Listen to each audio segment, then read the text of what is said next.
It was a nice sunny day of October 25, 2016, and thousands of people were all excitedly walking into the Dreamworld Theme Park in Australia.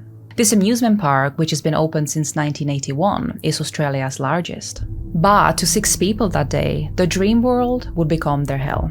2 mothers named Kate Goodchild and Cindy Lowe, together with their 2 children aged 10 and 12, decided to ride the famous Thunder River Rapids ride. This ride was a water ride, and it was located in the town of Gold Rush section of the theme park. Measuring at 410 meters long and achieving up to 45 kilometers per hour in speed, it was one of the most popular rides in the park.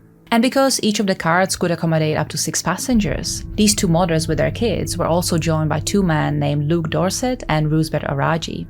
And so they strapped themselves into the cart, and soon it would take them onto a ride that continues to make headlines even today.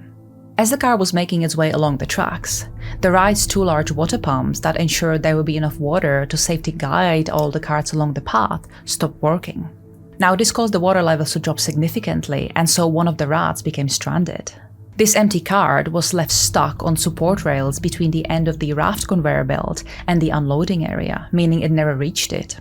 And normally this wouldn't be a problem if the whole ride was shut off for a while until the water levels could be reinstated, but unfortunately this never happened. And so about a minute later, another raft came at full speed crashing into the stranded cart.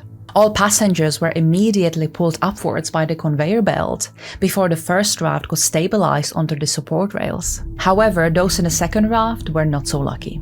The 6 people were dragged upright, which forced everyone to either fall out or be trapped between the raft and the conveyor mechanism. The 2 kids were actually able to drag themselves away and climb out of the raft, which was now stuck vertically on its side. But the remaining 4 people were not able to do anything to save themselves.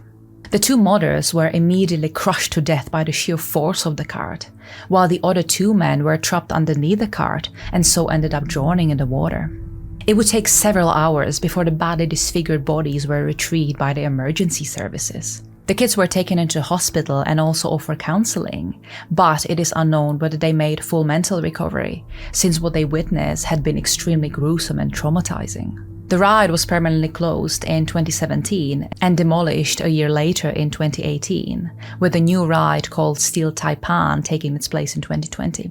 And also in 2020, Arden Leisure, so Dreamworld's parent company, pleaded guilty to the charges set out by the Work Health and Safety prosecutor. For the breach charges, the company was fined 3.6 million Australian dollars, and a settlement of 2.1 million Australian dollars was paid to one of the victims' family. No criminal charges were ever laid against any person in particular.